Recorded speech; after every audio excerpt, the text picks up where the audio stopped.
Hi, welcome YouTube. This is my Spectral Duke Dragon deck profile. Yes, we're joined here by Cyclone from Team Sam or the Dragon Empire, and he won the local tournament using Spectral Duke. Yeah. So tell us about the deck. What's the trigger lineup? Okay, starting with the trigger lineup, I run 8 critical triggers. The reason I run 8 critical triggers is the massive pressure you get with Spectral Duke Dragon.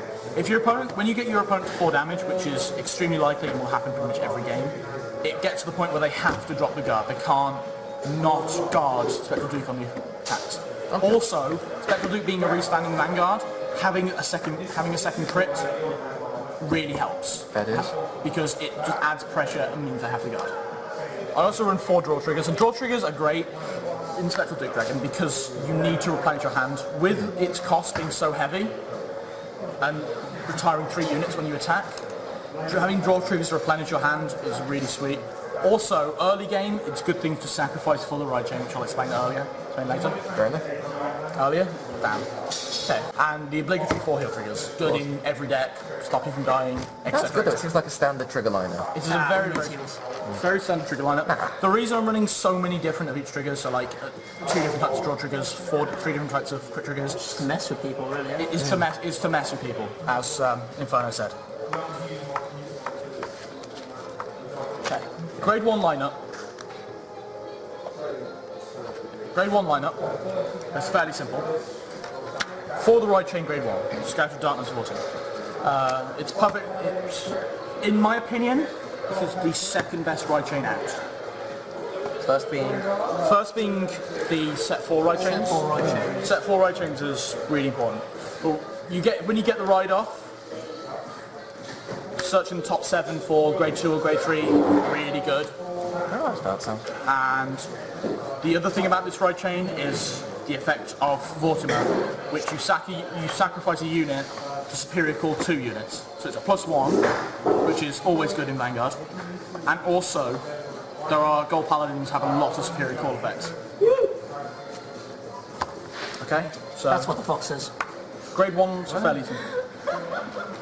I also run 4 perfect guard, fairly standard. This meta, I guess. Definitely needed. Definitely from this meta, with a lot of Descendants running around, Gauntlet Busters, and Liberators. Very, extremely useful, good every deck. Always run 4. I wouldn't say you always run 4 in every deck. Most decks I would say run 4. But with the hand to support. I mean, maybe the gambit depends on like an early game sort of play, then maybe run a few less. Yeah, but we'll discuss that in another video. Again, man, it depends also how many times you draw as well. I mean, you might want to, if you don't draw that much, you probably only want 1 3. Yeah. Okay, the other next set 4 is Gareth. He's an 8k booster. He enables the 9k rear guards you have in this deck, which are a lot, to hit 17 columns, which hits over the obligatory break rides, and there will be a couple of 10ks in here to hit the 18k against crossroads. Still semi-relevant, despite what people say. Yeah, they're not that like popular though. Okay, the final 2 are tech choices. One is Din Drain. Din Drain, with the amount of superior calling in this deck, Din Drain is really good, and it's a lot better than Silver Fang Witch. An extra 1k power and an extra less Soul Blast, because of the amount of superior call you've got with the ride chain. I would disagree on that and saying that the problem is like if you have it in your hand, you can't get the effect off, whereas with Silver Fang Witch you can. Yeah, that's the only thing. And you're not using your soul anyway. Yeah, but I'd rather Soul Blast 1, especially if I miss the chain, than Soul Blast 2, because if I Soul Blast 2 and miss the chain, call out Vortimer to the rear guard, then I lose the grade 2 from the soul potentially. Okay, fair enough. So that's why I run Din Drain. And the final grade 3 is Slagle Dagger. Yeah. It's a Morikawa deck. Yeah, final grade 1 is Slagle Dagger. With Slagle Dagger, there is the potential to hit 20k columns against 10k vanguards, which there are still some around, especially in this local meta. Also, normally with Spectral Duke Dragon, if you get to 5 damage, you have 1 Counter Blast spare. So if you can get a decent column off with him, you may as well. It's quite sweet. Okay, so on to grade 2s. Obviously we run 4 right chain grade 2s. Again, they have a similar effect to the grade 1s. When you ride over them, if you have the 1 and the 0 in soul, you retire a unit, superior call 2. Now, these effects is really great, and it gives you and it's a 10k when it's on the Vanguard circle, and gets Duke, most importantly, to 11k. 10k bases in this format, especially with Arc-Sights running around, you can get to 20k quite easily. And also, these guys, the Superior Calling 2 works great with the next card, Lop-Ear Shooter. Lop-Ear Shooter is, in my opinion, the best card in the Royal Paladin, or best card in the Gold Paladin clan. And Royals. And Royals, and Why not? And Grand Blue. This is in fact one of the best grade 2s in the entire game. In terms of fixing columns, yeah, I would say is very good. Like, you can easily discard a trigger that you don't need, or a grade 3 you don't need, to get the grade 1 you need, or another grade 2 you need for the extra 5k guard. Its plus is when you can get it, and it's really, really powerful. Also 9k base isn't too bad either. No. Next up is my 4 tech choices in the deck. 1 Bowmains. Now, Bowmains should probably be Blaster Blade Spirit, and the reason it should be Blaster Blade Spirit is because it's another Spirit Call effect, and it still keeps a 10k base, but it's a Spirit Call effect to get off. And Blaster Dark Spirit, although it thematically works better in the deck, being able to retire 2 or 3 in the front row is better than retiring 1 or 2 in the front row. So Bowmains for now, but it will be Blaster Blade Spirit. One day. One day. And money isn't so tight. 1 Vivian. Vivian, again, falls into the category, same category as Cyclone Dagger, is what to do with that last counterblast. When you get to 5 damage, and you don't think you're going to get a heal off, so you won't be able to get Duke's effect off a 3rd time, or my other grade 3's effect off. Would it not warrant running more than 1 copy then? Yes, potentially I would. The ideal circumstances, it would be 2 Blaster Blade Spirits, 2 Vivians. But for now, it's 1 Vivian, 1 Bowmains. But we'll get to that later. The final 2, grade 3s, grade 2s. Grade 2. All the grade 3s. I am jumping the gun massively here. Is exciting part. Major Calamity Trim. And this is the card you'd replace, right? These are the cards I'd possibly replace along with Bowmains and Spirits. But for now, it adds a lot of pressure, especially as the aforementioned 5 damage, because if it flips the damage Okay. for a 3rd activation of Spectral Duke Dragon, really just ends the games. It's really sweet. Being one of the lowest cost restanding vanguards, lowest counterblast cost standing vanguards, having extra down to unfit damage really helps and really sets up quite nicely. But I think in an ideal world it would be 2 Vivian, 2 Blaster Blade Spirits. That's very counterblast heavy though. If you're running all of those, aren't you unlikely to get No, you just Spectral want to Duke increase off? your chances of top decking into something that you Yeah. can use the effect of, you don't have to. Okay, Yeah. fair enough. It's not okay. So finally, this is Great Trees. Hey, you finally got there. Spectral Duke Dragon. This guy is a beast. This guy is really strong. I mean, personally, after Overlord the End, I think he's the best freestanding Vanguard. Currently, yes. What about Descendant?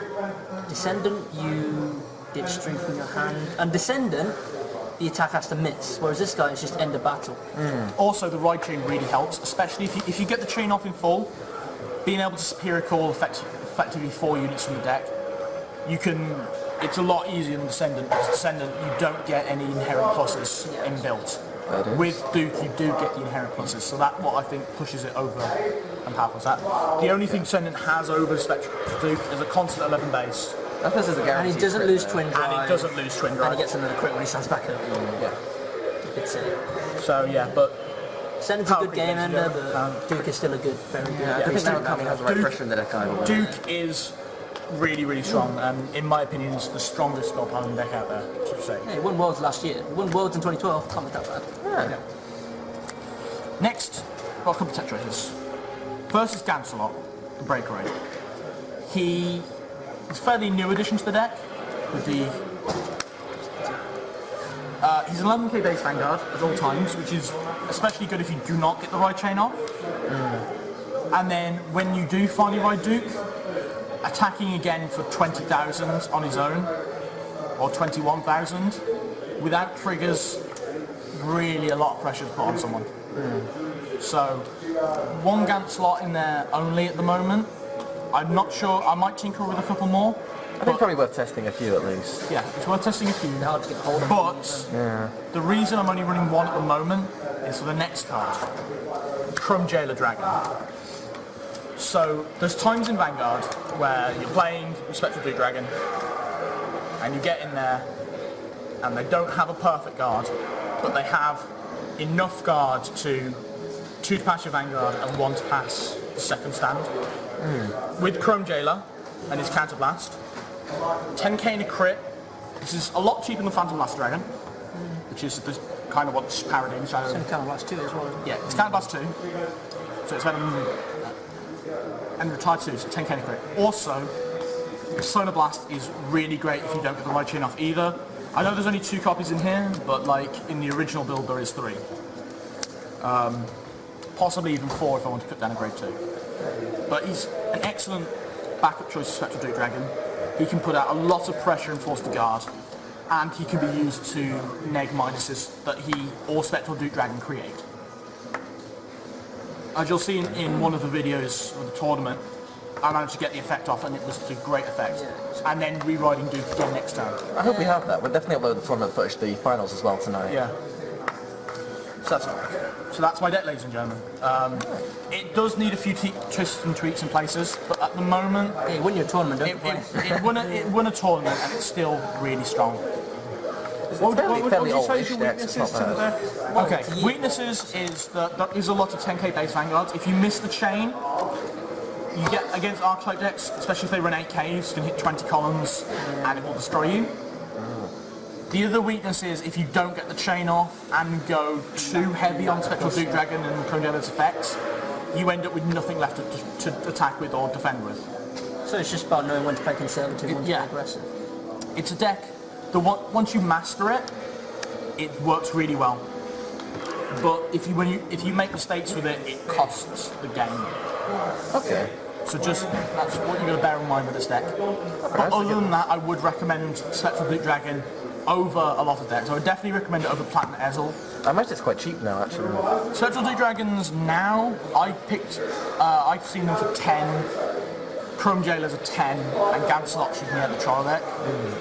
But no one has them for sale, so... No one has them for Unless sale. you're having friends' house. Yeah, true. There's that. Yeah. But yeah, I also like to give a special thanks to my friend Molyneux for lending me Gancelot for this tournament. His name's Fox. Fox on channel. Well, we've got both names up, so this sort of clarifies that anyway. Yeah. But special thanks to Molyneux for lending me the Gancelot. Big thanks to him and...